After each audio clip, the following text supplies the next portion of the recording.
Basic structure of C programming language বা C language. ঠিক আছে, স্ট্রাকচারটা আমাদের দরকার।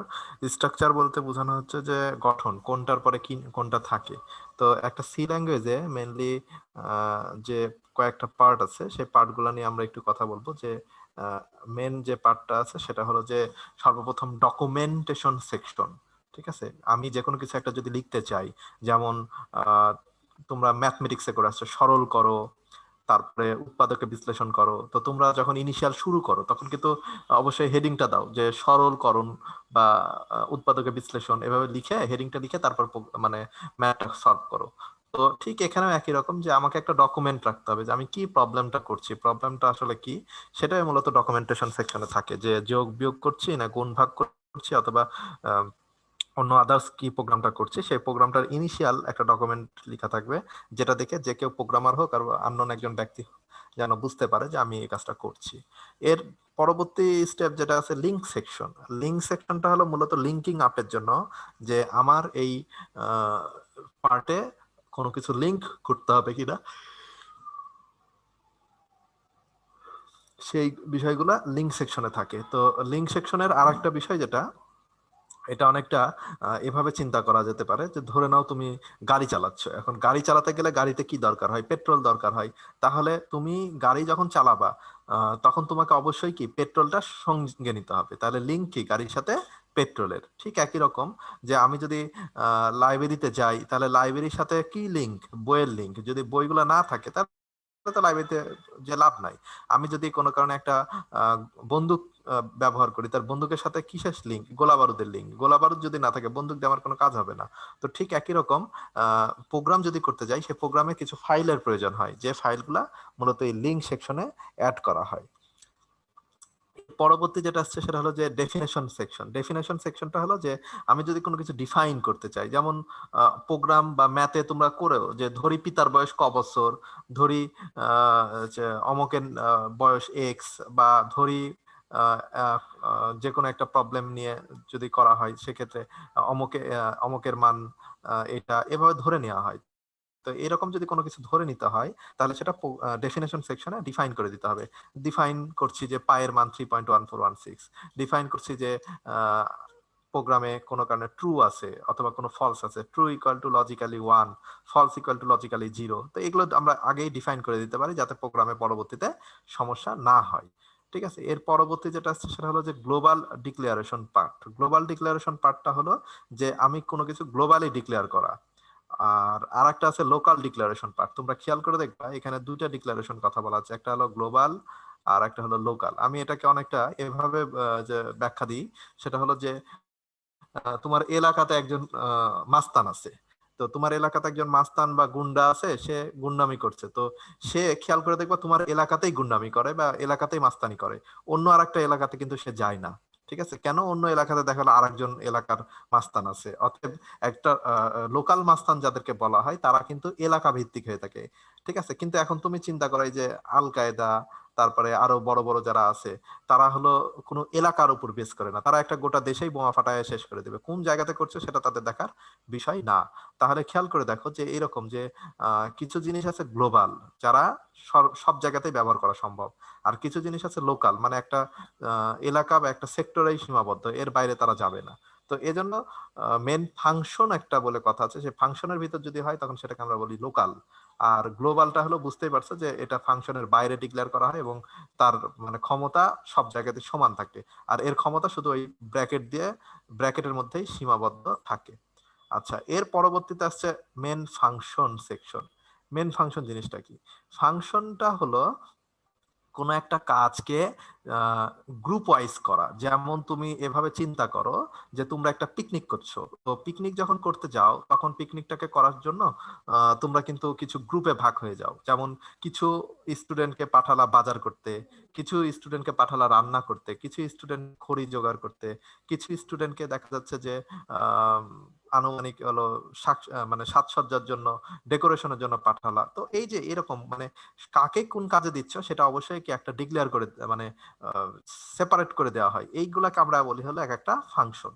তো সি প্রোগ্রামিং এ যা কিছুই করি না কেন সেটা একটা ফাংশনের মধ্যে করতে হয়। তো এজন্য সেটা এই ফাংশনটার নাম দেওয়া হয়েছে মেন ফাংশন। তোমরা অলরেডি ফাংশন করে আসছো কি ত্রিকোণমিতিতে tan x অলরেডি লিখেছো কিন্তু, তারপরে sin x। তো এভাবে লিখো। এখন এইখানে যে কাজটা করো খেয়াল করে দেখো, এখানে যে ফাংশনটা লিখছো, ফাংশন লেখার নিয়ম হলো ফার্স্টের নাম, তারপরে ফার্স্ট ব্র্যাকেট দিয়ে শুরু, ফার্স্ট ব্র্যাকেট দিয়ে শেষ।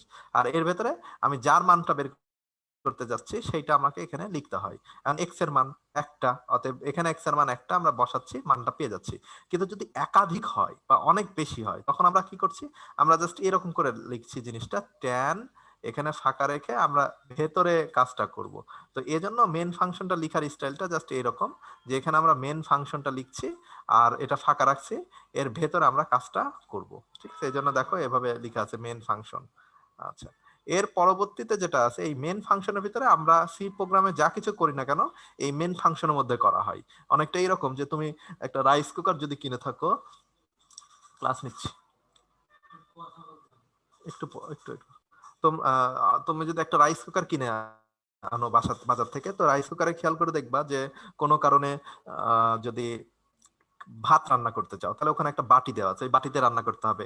কোনো কারণে যদি খিচুড়ি রান্না করতে চাও তাও ওই বাটিতেই করতে হবে। যদি কোনো কারণে পোলাও রান্না করো ওই বাটিতেই করতে হবে। তাহলে তুমি সি ল্যাঙ্গুয়েজে যা কিছু, এই রাইস কুকারে যা কিছুই করো না কেন তা একটা বাটির মধ্যে সীমাবদ্ধ আছে। ঠিক একই রকম সি ল্যাঙ্গুয়েজে যা কিছুই করো না কেন তা এই মেন ফাংশনের মধ্যে করতে হবে।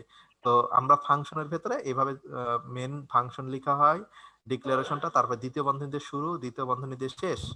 আর এর ভেতরে আমার যা প্রোগ্রাম করতে হয়। এখন এর ভেতরে দুইটা অপশন থাকে, একটা হলো ডিক্লারেশন পার্ট আর একটা এক্সিকিউটেবল পার্ট। যেমন ডিক্লারেশন, আমি এখন কি কি ডিক্লেয়ার করব, আমি ধরে নিচ্ছি একটা সংখ্যা যোগ করব এ, একটা সংখ্যা যোগ করব বি, একটা সংখ্যা যোগ করব সি। তাহলে এই তিনটাকে আমরা বলছি হলো ডিক্লারেশন, মানে ডিক্লেয়ার করলাম, ধরি পিতার বয়স ক বছর, খ বছর, এক্স ওয়াই বছর। আর এক্সিকিউট মানে আমি কি এক্সিকিউট করব, আমি যোগ করব হলো A is equal to B plus C. তাহলে এই যে এই ক্যালকুলেশনটা করছি এটাকে আমরা বলছি হলো এক্সিকিউটেবল পার্ট, আর এইটা হলো ডিক্লেয়ার করছি। তো এই হলো দুইটা পার্ট। এরপরে যেটা আসছে সেটা হলো সাবসেকশন প্রোগ্রাম। এটা হলো যে আমরা যদি এর বাইরেও অতিরিক্ত আমার প্রয়োজন হয় তাহলে আমি এরকম সাব প্রোগ্রাম হিসাবে আলাদা আলাদা রাখবো, সেগুলোকে আমি পরবর্তীতে ব্যবহার করতে পারবো। তো এই হলো ছিল তোমাদের মনলি একটা প্রোগ্রামিং এর যে পার্ট কয়টা অংশ সেটা এখানে বোঝানো হয়েছে। এর পরবর্তীতে যেটা আছে সেটা হলো যে গত দিন আমরা বলছিলাম যে কম্পাইলার একটা শব্দ আছে, একটা হলো শব্দের নাম হলো ইন্টারপ্রিটার। তো কম্পাইলার আর ইন্টারপ্রিটার এই দুইটার মধ্যে আসলে পার্থক্যটা কি সেটা নিয়ে একটু কথা বলি। যে কম্পাইলার এবং ইন্টারপ্রিটার এইটা হলো মূলত অনুবাদক বলা হয়। অনুবাদক এক ধরনের প্রোগ্রাম, যে প্রোগ্রামটা মূলত অনুবাদ করে। কি অনুবাদ করে তোমরা অলরেডি জানো, যে আমরা যখন কম্পিউটারে কোনো কোড লিখি সেই কোডগুলা কিন্তু জাস্ট আমি লিখলাম ধরো হাই, কিন্তু এই হাইটা কম্পিউটার বুঝে না। তাহলে কম্পিউটার কি বুঝে, কম্পিউটার হলো 1010111110 এটা বুঝে। তাহলে নিশ্চয়ই কেউ না কেউ আছে যেটা কি এটা থেকে কনভার্ট করে এই 10 তে রূপান্তর করছে। যে রূপান্তর করে তারকে আমরা বলি হলো অনুবাদক বা ট্রান্সলেটর। ট্রান্সলেটর, ঠিক আছে, অনুবাদক বা ট্রান্সলেটর, এদের কাজ হলো অনুবাদ করা। যেমন দেখো যে আমেরিকা থেকে বা সৌদি আরব থেকে এখন সৌদি আরবের প্রধানমন্ত্রী বাংলাদেশ আসছে, এখন উনি তো আরবি ছাড়া কিছু বুঝে না। আমার বাংলাদেশের প্রধানমন্ত্রী আরবি অত বুঝে না, তাহলে কি করতে হবে, দুইজনের ভেতরে কমিউনিকেশন করার জন্য দোভাষী প্রয়োজন। এদেরকে আমরা বলি হলো ট্রান্সলেটর বা অনুবাদক। ঠিক আছে, এই ট্রান্সলেটর কি করে, এক দেশের ভাষাকে অনুবাদ করে আরেক দেশে রূপান্তরিত করে থাকে। তো এইরকম ট্রান্সলেটর আছে তিনটা, একটার নাম হলো কম্পাইলার, একটার নাম হলো ইন্টারপ্রিটার, আর একটার নাম হলো অ্যাসেম্বলার। তাহলে কম্পাইলার, ইন্টারপ্রিটার, অ্যাসেম্বলার এই তিনটাই হলো অনুবাদক প্রোগ্রাম, ট্রান্সলেটর। বোঝা গেছে তো? এখন এই তিনটার কাজ আলাদা আলাদা। প্রথম যেটা আছে সেটার নাম হলো অ্যাসেম্বলার।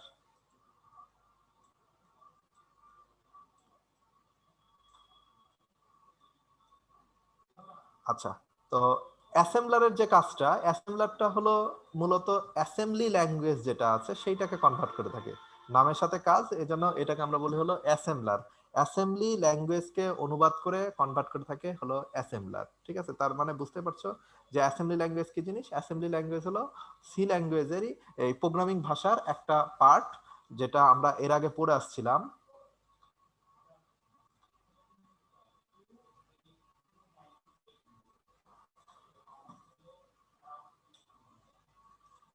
এর আগে আমরা পড়ে এসেছিলাম, আমরা একটু মানে নেক্সটে যাই তাহলে বুঝতে পারবা। খেয়াল করে দেখো যে সর্বপ্রথম আমরা যেটা পড়ে আসছিলাম সেটা হলো যে প্রোগ্রামিং ভাষা, মেশিন ল্যাঙ্গুয়েজ। মেশিন ল্যাঙ্গুয়েজের পরবর্তীতে যে ধাপটা ছিল সেটা হলো অ্যাসেম্বলি ল্যাঙ্গুয়েজ। এই অ্যাসেম্বলি ল্যাঙ্গুয়েজটাকে অনুবাদ করে হলো অ্যাসেম্বলার। আশা করি বুঝতে পারছো। তাহলে এটা এক ধরনের অনুবাদক বা ট্রান্সলেটর, এটা শুধুমাত্র একটা ল্যাঙ্গুয়েজের জন্য অনুবাদ করে থাকে। আচ্ছা, আর এর পরবর্তী যে ল্যাঙ্গুয়েজগুলো আছে এই ল্যাঙ্গুয়েজগুলোকে আমরা বলি হাই লেভেল ল্যাঙ্গুয়েজ। এই ল্যাঙ্গুয়েজকে অনুবাদ করার জন্য দুইটা পার্ট আছে, একটার নাম হলো কম্পাইলার, একটার নাম হলো অ্যাসেম্বলার, এই ইন্টারপ্রিটার। কম্পাইলার এবং ইন্টারপ্রিটার। তো কম্পাইলার কিভাবে অনুবাদ করে আর ইন্টারপ্রিটার কিভাবে অনুবাদ করে? কম্পাইলার যখন অনুবাদ করে, কম্পাইলারটা হলো অনেকটা এভাবে, যদি আমি বুঝাই সেটা হলো যে দুই ভাই। ধরো একজনের নাম হলো কম্পাইলার, একজনের নাম হলো ইন্টারপ্রিটার, ঠিক আছে? এরা দুই ভাই। এখন এই দুই ভাই চাকরি করে আহ, ধরো দোভাষী হিসাবে। তো এক এক ভাই হলো একটু অন্যরকম ভাবে রিপ্রেজেন্ট করে, আর এক ভাই অন্যভাবে রিপ্রেজেন্ট করে। কি রকম? তো ধরে নাও এখন আমেরিকার প্রধানমন্ত্রী এখন আমাদের বাংলাদেশে আসছে। তো ধরে নাও যে আমাদের বাংলাদেশের প্রধানমন্ত্রী ওই আমেরিকার প্রধানমন্ত্রী কোনো ভাষা বুঝছেন না। তো তিনি বাংলাদেশের প্রধানমন্ত্রী আমেরিকার প্রধানমন্ত্রীর উদ্দেশ্যে তিনটা কথা বললো। সেটা হলো যে আপনি কেমন আছেন, আপনার আসতে কোনো সমস্যা হয়নি তো, আপনি আসন গ্রহণ করুন। তাহলে কয়টা কথা বলেছে? তিন। এই তিনটা কথা যদি প্রথম ভাই যার নাম কম্পাইলার তাকে যদি দেওয়া হয়, সে সবগুলা একবারে অনুবাদ করে দেবে যে sir how are you, have you faced any problem, please take a seat. তাহলে দেখো একবারে যদি অনুবাদ করে সেটা হলো কম্পাইলারের কাজ। আর ইন্টারপ্রিটারটা একটু আলাদাভাবে করে। সে কি করে, মানে এত কিছু একবারে করতে পারে না, সে এক লাইন এক লাইন করে করে। তার মানে প্রধানমন্ত্রী কয়টা কথা বলেছে? তিনটা কথা। তাহলে প্রথম কথাটা কি, আপনি কেমন আছেন, জাস্ট এইটুকুনকে অনুবাদ করবে, স্যার হাউ আর ইউ। তারপরে আপনার কোনো সমস্যা হয়নি তো, তখন দ্বিতীয় কথা আবার পুনরায় বলবে যে have you faced any problem. Then তৃতীয় কথা যে আপনি আসন গ্রহণ করুন, তখন আবার এটা বলছে প্লিজ টেক এ সিট। তাহলে খেয়াল করো যে কম্পাইলার কি করছে, কম্পাইলার হলো সবকিছু একবারে অনুবাদ করে। আর ইন্টারপ্রিটার কি করছে, লাইন বাই লাইন অনুবাদ করছে। এক লাইন শুনবে দেন সেটাকে অনুবাদ করবে, আবার আর এক লাইন শুনবে সেটাকে অনুবাদ করবে। তাহলে লাইন বাই লাইন অনুবাদ করবে হলো ইন্টারপ্রিটার, আর কম্পাইলার অনুবাদ করবে হলো একবারে। ঠিক আছে? তো এই হলো দুইজনের মধ্যে পার্থক্য। দুটাই অনুবাদ করে, দুইটাই অনুবাদক, কিন্তু দুটার মধ্যে পার্থক্য হলো একটা হলো লাইন বাই লাইন করবে আর একটা হলো একবারে। এখন একবারে যদি অনুবাদ করে তাহলে যে পার্টটা হচ্ছে সেটা হলো যে মানে সবকিছু একবারে হয়ে যাবে। অতএব এটা হলো কম্পাইলারটা হলো ফাস্টার, আর এক লাইন করে অনুবাদ করার জন্য সময় বেশি লাগে, এজন্য এটা হলো একটু স্লোয়ার।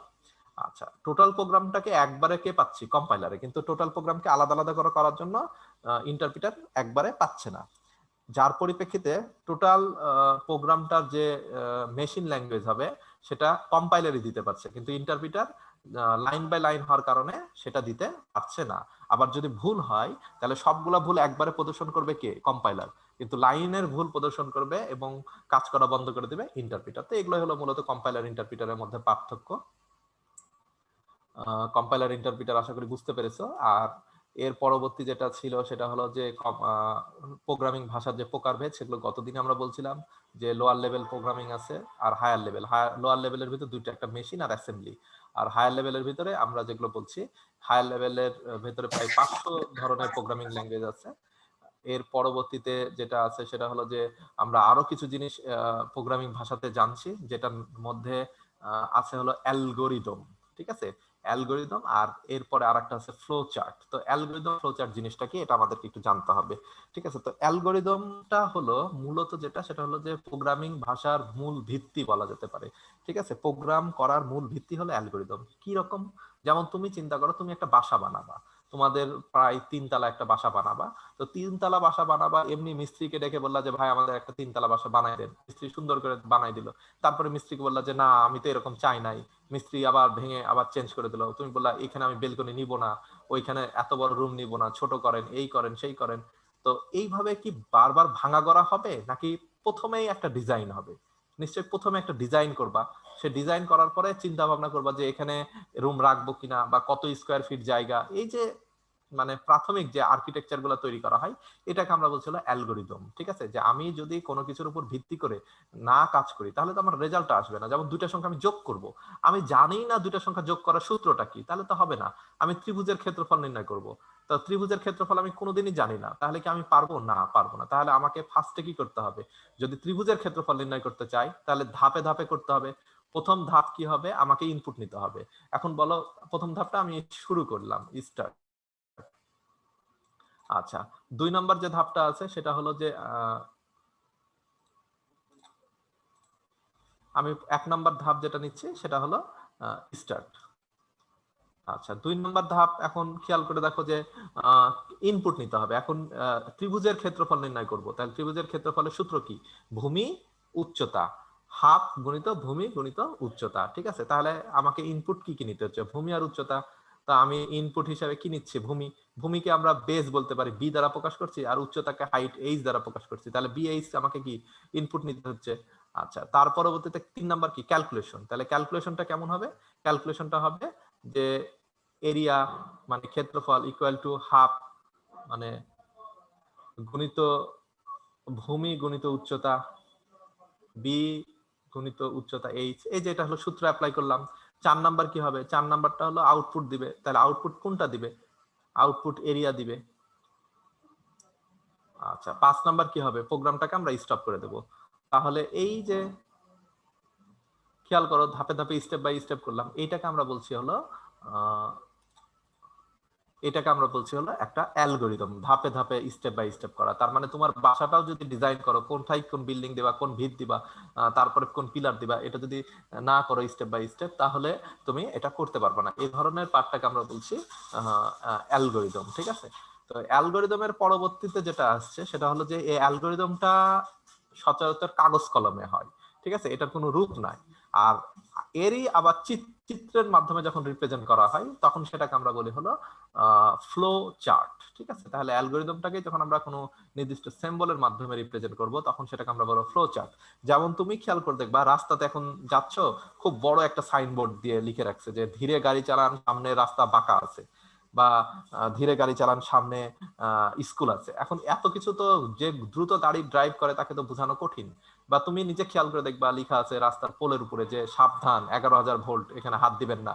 তো এত কথা তো মানুষ বলতে পারে না। বা এইখানে ধূমপান করিবেন না।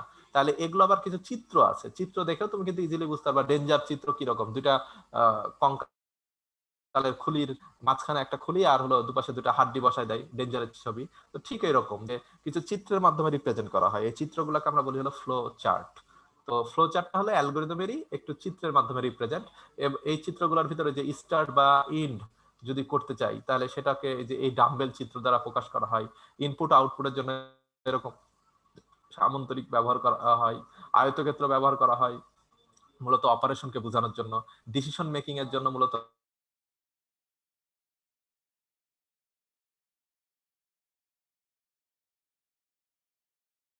ফ্লো চার্ট হিসাবে ব্যবহার করার জন্য।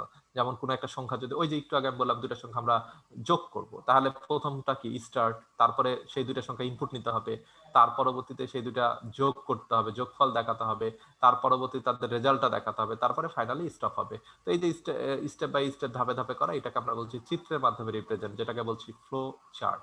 আর আগের যেটা ছিল সেটা তো অ্যালগোরিদম, বুঝলাই? ঠিক আছে। আচ্ছা, এর পরবর্তীতে আমরা প্রোগ্রামিং এ যাব। প্রোগ্রামিং করার জন্য তোমাদের প্রথম যে কাজটা হবে সেটা হলো যে প্রোগ্রামিং এর যাওয়ার আগে আমাদের আরেকটা লেকচার আছে, আরেকটা করতে হবে। সেটা হলো যে ভ্যারিয়েবলের উপরে, ভ্যারিয়েবল জিনিসটা কি সেটা। এর পরবর্তী যেটা আসছে সেটা হলো যে আইডেন্টিফায়ার। আইডেন্টিফায়ারটা কি জিনিস সেটা এখানে বলা হয়েছে। আইডেন্টিফায়ারটা আর হলো ভ্যারিয়েবলটা অনেকটা একই রকম। যে প্রোগ্রামিং এর ভেতরে কোনো কিছু আমরা যখন হলো কোনো নামকরণ করছি, কোনো কিছু উল্লেখ করছি, সেটাকে আমরা বলি হলো মূলত আইডেন্টিফায়ার। ঠিক আছে, যে identifier are the name that are given to various program elements. কোনো কিছুকে আমরা যেমন একটা ভ্যারিয়েবল, সে ভ্যারিয়েবলের নামকরণ করলাম, কোনো একটা সিম্বলকে একটা সিম্বলিক একটা কনস্ট্যান্ট দিলাম, কোনো একটা ফাংশনের নামকরণ করলাম, করলাম, তো আমি যা ইচ্ছা তাই তার নামকরণ করতে পারি না, তাহলে নিশ্চয়ই কোনো নিয়ম কানুন আছে নামকরণে। তো এই নামকরণগুলোকে আমরা আইডেন্টিফায়ার হিসেবে ব্যবহার করি, যার ভিতরে দেখো এখানে গতদিন আমরা বলছিলাম যে কি কি আইডেন্টিফায়ার হিসেবে ব্যবহার করতে পারি, যে স্মল এ থেকে জেড, ক্যাপিটাল এ থেকে জেড, 0 থেকে 9, এগুলো যে কোনো কিছু আমি ভ্যারিয়েবলের নাম হিসেবে ব্যবহার করতে পারি। ভ্যারিয়েবলটাও ওয়ান কাইন্ড অফ আইডেন্টিফায়ার, ঠিক আছে। আচ্ছা, তো এখন যেমন ধরো আমি দুটো সংখ্যা যোগ করব, তাহলে দুটো সংখ্যা যোগ যদি করতে চাই তাহলে আমি একটা এরকম লিখতেই পারি যে ধরো লিখলাম হলো দুটো সংখ্যা যোগ করব, তাহলে যোগফলটাকে আমরা বলছি হলো অ্যাড, ঠিক আছে, ইকুয়াল টু, আমি এখন প্রথম সংখ্যাটাকে নাম দিলাম হলো এন ইউ এম, নাম 1, ঠিক আছে, প্লাস আর একটা আমি দিলাম হলো নাম 2। খেয়াল করে দেখো আমি একটা বড় হাতে দিলাম, একটা ছোট হাতে দিলাম, আবার 1 2 দিলাম, আবার এরকম না দিয়ে আমি সরাসরি লিখতে পারি C is equal to A plus B. আবার আমি আরেকটা লিখলাম হলো capital A is equal to small B plus capital C. এখন আমার কথা হলো যে এই যে এগুলো আমরা লিখছি, এগুলো কি অ্যালাউ কি অ্যালাউ না, এগুলো কি হবে কি হবে না? তো এগুলো সবগুলাই হবে, ঠিক আছে, কারণ এগুলো সবগুলাই এর ভেতরে আছে, অতএব এগুলো সবগুলো আমরা ব্যবহার করতে পারি। বুঝা গেছে? আচ্ছা, এর পরবর্তী যেটা আসছে সেটা হলো যে দ্বিতীয় নাম্বার যেটা, সেটা হলো যে the first character of the first content letter, তার মানে অবশ্যই লেটার থাকতে হবে এবং আন্ডারস্কোর একটা চিহ্ন থাকতে হবে। তাহলে আমরা যদি এরকম কোনো কিছু করতে চাই, ধরো যে আমি লিখলাম হলো ওই C equal to first space number, ঠিক আছে, প্লাস সেকেন্ড স্পেস নাম্বার, এরকম আমি কিছু একটা দিলাম, ঠিক আছে। এইটা অ্যাকচুয়ালি হবে না। কেন হবে না? কোনো ফাঁকা জায়গা ব্যবহার করতে পারবো না। মানে এই যে দেখো এখানে কি একটা ফাঁকা জায়গা আছে, এরকম ফাঁকা জায়গা ব্যবহার করা যাবে না। তাহলে আমাকে লিখতে হবে কি, C is equal to F I R first underscore number, মানে একটা চিহ্ন ব্যবহার করা যাবে আন্ডারস্কোর, এই আন্ডারস্কোর চিহ্নটা অ্যালাউ। বোঝা গেছে কিনা? ঠিক আছে। অথবা এখানে এরকম কোনো চিহ্ন ব্যবহার করা যাবে না, যেমন ধরো অ্যাট দ্য রেট, ঠিক আছে, অথবা হ্যাশ, অথবা স্টার, এরকম কোনো চিহ্ন ব্যবহার করা যাবে না। শুধুমাত্র একটা চিহ্ন ব্যবহার করা যাবে, সেটার নাম কি, আন্ডার স্কোর, ঠিক আছে। আমি প্লাস দিয়ে তাহলে লিখতে পারি সেকেন্ড আন্ডারস্কোর নাম্বার, ঠিক আছে। এইটা অ্যালাউ, কিন্তু কোনো চিহ্ন বা ফাঁকা জায়গা ব্যবহার করা যাবে না। এটা হলো 2 নম্বর কথাটা বলা হয়েছে। আচ্ছা, এরপরে বলেছে যে অবশ্যই তোমার হলো এখানে নির্দিষ্ট কোনো লেটার, যেমন একটু আগে আমি দেখাচ্ছিলাম সি ইজ ইকুয়াল টু 1 নাম প্লাস 2 নাম, এরকম ব্যবহার করা যাবে না, ঠিক আছে। মানে এখানে যে ডিজিট দিয়ে কখনোই শুরু হবে না, অবশ্যই ক্যাপিটাল লেটার শুরু হবে। তার মানে সি ইজ ইকুয়াল টু লিখতে হবে কি, নাম 1 এটা লিখতে পারবা, প্লাস নাম 2 এটা লেখা যাবে, কিন্তু কোনো ডিজিট সামনে বসবে না। আচ্ছা, এরপরে আরো কিছু যেটা আছে রিজার্ভ ওয়ার্ড, এটা ব্যবহার করা যাবে না। রিজার্ভ ওয়ার্ড বলতে নির্দিষ্ট কিছু ওয়ার্ড আছে, যেমন ধরো আমি এখন লিখলাম C is equal to main. এখন তুমি অলরেডি জানো এটা লেখা যাবে কিনা, কারণ মেন একটা ফাংশনের নাম প্রোগ্রামে ব্যবহার করি, তো সেটা তো আমি লিখতে পারবো না, এটা একটা রিজার্ভ ওয়ার্ড, ঠিক আছে। তার নাম কিন্তু আমি ভ্যারিয়েবলের নাম হিসেবে লিখতে পারবো না। সেটাই বলা হয়েছে যে কোনো রিজার্ভ ওয়ার্ড মানে ওদের ব্যবহৃত কোনো সংরক্ষিত শব্দ আমি এখানে ব্যবহার করতে পারবো না। তো এইগুলা হলো ভ্যারিয়েবল লেখার ক্ষেত্রেও একই কথা, যে এগুলো আমরা ব্যবহার করতে পারি না, ঠিক আছে। সেইটাই এখানে মূলত বলা হয়েছে, যে একটা ভ্যারিয়েবল লেখার ক্ষেত্রে নিয়ম কানুন এখানে সেটাই বলা আছে, যে আমরা এগুলো ব্যবহার করতে পারি না। আচ্ছা, কিওয়ার্ড, কিওয়ার্ড কাকে বলা হয়? কিওয়ার্ড মানে হলো একটা সংরক্ষিত শব্দ, যে সংরক্ষিত শব্দগুলা প্রোগ্রামিং এ ব্যবহার করা হয়, যার পূর্ব নির্ধারিত অর্থ আছে। এটা কিন্তু একটা ভাইবার কোশ্চেন, কিওয়ার্ড কাকে বলে। আমি আবার বলছি, keyword is a reserve word which has predefined meaning. Keyword টা হলো একটা রিজার্ভ ওয়ার্ড যেটার কি আছে, প্রি ডিফাইন্ড মিনিং আছে, ঠিক আছে। তাহলে এখানে দেখো কিওয়ার্ডস আর স্ট্যান্ডার্ড আইডেন্টিফায়ার্স। আচ্ছা, এখন কিওয়ার্ড কি জিনিস? কিওয়ার্ডটা আমরা এভাবে বলতে পারি, সেটা হলো যে ধরো যে ওই যে অনেক সময় বলে না যে আমি বাসা থেকে বের হয়ে গেলাম, এখন দরজাতে যদি 3টা নক দিই, বা তোমারও কোনো বন্ধু বলে না তোকে যদি আমি 3টা মোবাইলে মিস কল দিই, তাহলে বুঝবি যে আজকে ক্লাস হবে কি হবে না। তো এই ধরনের শব্দগুলো কিন্তু কিওয়ার্ড হয়ে যায়, যে একটা সংরক্ষিত শব্দ, যখন এটা ব্যবহার করা হয় তখন সেটা পূর্ব নির্ধারিত একটা কি আছে, মিনিং আছে বা অর্থ আছে। জিনিসটা ঠিক একই রকম প্রোগ্রামিং এ আমরা কিছু কিওয়ার্ড ব্যবহার করি, যেমন এখানে দেখো কিছু কিওয়ার্ডের নাম এখানে লেখা আছে। ফর এটা একটা কিওয়ার্ড, হোয়াইল এটা একটা কিওয়ার্ড, ডু এটা একটা কিওয়ার্ড, ঠিক আছে, এরকম অনেক কিওয়ার্ড আছে যে কিওয়ার্ড গুলো আমরা এখানে মূলত ব্যবহার করে থাকি। ঠিক আছে, তারপর ব্রেক, কন্টিনিউ, গো টু, এর বিভিন্ন রকম কিওয়ার্ড আমরা এখানে ব্যবহার করি। ইন্ট, ইন্টিজার টাইপ ব্যবহার করে থাকি। ক্যার, ক্যারেক্টার টাইপ ব্যবহার করে থাকি। ফ্লোট ব্যবহার করে থাকি। ডাবল ব্যবহার করে থাকি। ঠিক আছে, শর্ট, লং, আনসাইন্ড, সাইন্ড, এগুলো বিভিন্ন রকমের কিওয়ার্ড আমরা প্রোগ্রামিং এ ব্যবহার করে থাকি। এগুলো সবগুলোই আমাদের কিওয়ার্ড আছে, সংরক্ষিত শব্দ, এইগুলো আমরা মূলত প্রোগ্রামিং এ ব্যবহার করে থাকি। আচ্ছা, এর পরবর্তী যে টপিকসটা আছে সে টপিকসটা হলো ডাটা টাইপস। ডাটা টাইপস বলতে যেটা বোঝানো হয় সেটা হলো যে আমরা প্রোগ্রামে যখন করব সেই প্রোগ্রামে ইনপুট দেওয়ার সময় আমাদের কিছু ডেটা ইনপুট দিতে হয়। এখন কোন টাইপের ডেটা ইনপুট দিব?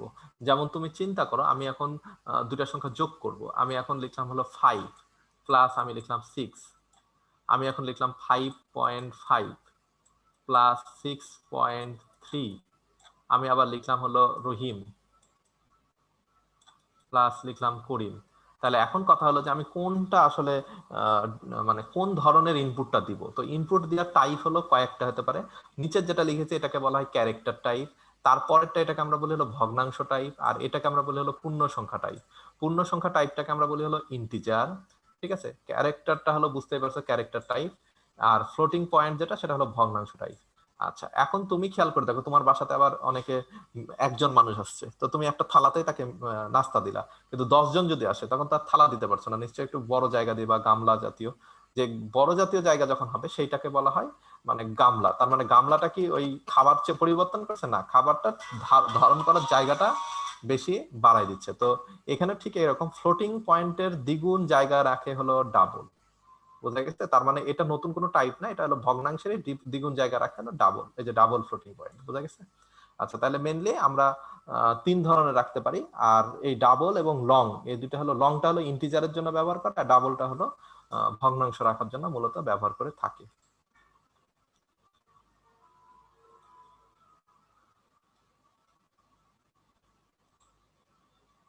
আচ্ছা, এরপরে এখানে কিন্তু আমাদের কিছু বিষয় আছে, যেটা সেটা হলো যে সাইজের বিষয় আছে, যে আমি যখন ব্যবহার করব তখন কোনটার কি সাইজ, মানে কত পরিমাণ রেঞ্জ। খেয়াল করে দেখো যে আমি যখন কোনো ভগ্নাংশ ব্যবহার করব, সেই এই ভগ্নাংশটা ব্যবহার করতে হলে কি ধরনের রেঞ্জ, যেমন ইন্টিজার যদি ব্যবহার করি, তাহলে ইন্টিজারের রেঞ্জ কত? ইন্টিজারের রেঞ্জ দেখো যে -32,767 থেকে +32,767, এটা হলো ইন্টিজারের রেঞ্জ। তার মানে আমি এখন যদি কোনো একটা সংখ্যা যোগ করতে চাই, ধরো 50,000 নিলাম, এখন 50,000 কোন একটা সংখ্যা নিয়ে আমি এটা বলছি যে আমি এটা যোগ করব, এটা কি এই ইন্টিজার রেঞ্জের মধ্যে আছে না নাই? নাই। অথবা আমি এটা যোগ করতে যাই, হোঁচট খাবো। ঠিক আছে, এখন 50,000-এর সাথে যদি আমি, তোমরাও খেয়াল করে দেখো তোমাদের সাইন্টিফিক ক্যালকুলেটর বা তোমাদের নর্মাল ক্যালকুলেটর যেটা 8 ডিজিটের ক্যালকুলেটর, সেখানে কি 9 ডিজিটের রেজাল্ট পাবা? দেখবা যে ম্যাথ ইরর বলে লিখে দেয়। আবার 12 ডিজিটের যে ক্যালকুলেটর, সেটাতে যদি 14 ডিজিটের রেজাল্ট চাও, দেখবা ম্যাথ ইরর লিখে, মানে কি তার ক্যাপাসিটির বাইরে চলে যাচ্ছে। তো ঠিক এরকম যে এখানে রেঞ্জের একটা বিষয় থাকে। ঠিক আছে, তো ইন্টিজারের রেঞ্জটা এইটা হয়। কিন্তু এখানে আবার একটা কথা আছে, যদি আনসাইন হয়, আনসাইন আর একটা হলো সাইন। সাইন মানে হলো সেটা হলো ঋণাত্মক চিহ্ন সহ হবে, মানে ঋণাত্মক 50% আর ধনাত্মক 50%, এই জন্য এটা -32,000 থেকে +32,000। কিন্তু আনসাইন মানে এখানে কোনো ঋণাত্মকই নাই, সব ধনাত্মক। তাহলে কি হবে? 0 থেকে শুরু, আর তার উপরে, তার মানে 32 32 যোগ করলে কত হয়? 64, আর এগুলো সব যোগ করলে 65,535। মানে বুঝতে পারছো, এটা হলো আনসাইন ইন্টিজার। এজন্য এটা 0 থেকে শুরু করে 65,535 পর্যন্ত গেছে। আর এটা -32 থেকে +32, বোঝা গেছে? তার মানে একটা সাইন ইন্টিজার, আনসাইন ইন্টিজার দুইটা, মানে একটা ধনাত্মক চিহ্ন সহ হবে, আর একটা হলো ঋণাত্মক ধনাত্মক দুইটাই নিবে। তো এজন্য এই রেঞ্জটা যদি 50,000 নিই, আবার যদি এটা যদি আনসাইন হয় তাহলে আবার এটা ওকে হবে, কিন্তু যদি সাইন ইন্টিজার নিয়ে কাজ করি তাহলে আবার এটা হবে না। এজন্য এগুলো আমাদেরকে একটু মাথায় রাখতে হবে যে রেঞ্জের একটা বিষয়, না হলে রেজাল্ট আমার অ্যাকুরেট নাও আসতে পারে। আচ্ছা, এর পরবর্তী যেটা আসছে সেটা হলো যে ফ্লোট, ভগ্নাংশ। ফ্লোট যেটা আছে, ফ্লোটের রেঞ্জ হলো e⁻38 পর্যন্ত, মানে এটা যেহেতু ভগ্নাংশ, e⁻+38, মাইনাস থেকে প্লাস পর্যন্ত এটা রেঞ্জ হয়ে থাকে, অনেক বেশি। ঠিক আছে, এর পরবর্তী ডাবল, ডাবলটা হলো আরো বেশি। এটা হলো তোমার যে এটা ডাবল এক্সপ্রেশনের জন্য যেটা, সেটা হলো এটা 4 বাইটের জন্য। ডাবলেরটা হলো এখানে যেটা লেখা আছে এটা মিনিমাল, এর থেকে আরো বেশি হবে। আচ্ছা, এর পরবর্তী যেটা আছে সেটা হলো যে এখানে একটা জিনিস আমি একটু মিস্টেক করে গেছি, সেটা হলো যে বাইট সম্পর্কে একটু ধারণা দেওয়া তোমাদের দরকার ছিল। এটা ফান্ডামেন্টালে বিট বাইট সম্পর্কে একটু ধারণা দেওয়া হবে। তাছাড়া এখানে জায়গা রাখো, জেনে রাখো যে এটা হলো মূলত রেঞ্জ বোঝানো হয়, 2 বাইট। ঠিক আছে, তোমরা already megabit megabyte পড়ে আসছো, গিগা বাইট। ঠিক আছে, ওইগুলার মতো যে এটা 2 বাইট জায়গা নিচ্ছে, এটা 4 বাইট। অবশ্যই বুঝতে পারছো 2 বাইটের থেকে 4 বাইটের ডিস্টেন্সটা কি হবে, অনেক বেশি। তার মানে এটা -32,000 হলে এটা দেখো মাইনাস প্রায় 2 কোটি সামথিং, এখানে +2 কোটি সামথিং। আর এটা যদি সাইনে চলে যায় তাহলে 2 2 প্রায় 4 কোটি সামথিং এ চলে যাবে, সেটা এখানে বোঝানো হয়েছে। রেঞ্জের একটা হেরফের আছে। তো ডাবলেরও একই অবস্থা। ফ্লোটার রেঞ্জ যেটা, সেটা হলো যে ফ্লোটের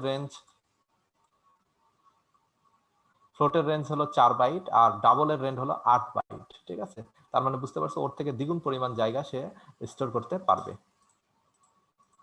আচ্ছা, আর কনস্ট্যান্টের যে বিষয়টা, সেটা হলো যে কনস্ট্যান্টটা সচরাচর আমরা ফিক্সড করে লিখি, যেটা হলো 3.14 বা 100 বা 2। যেমন এখানে দেখো a = 1 2 3 4, এটা কি একটা কনস্ট্যান্ট হয়ে গেছে। ঠিক আছে, এই এর মান যত কিছুই হোক না কেন খালি ওটাই দেখাবে। এই ধরনের কাজগুলোকে আমরা কনস্ট্যান্ট বলে থাকি।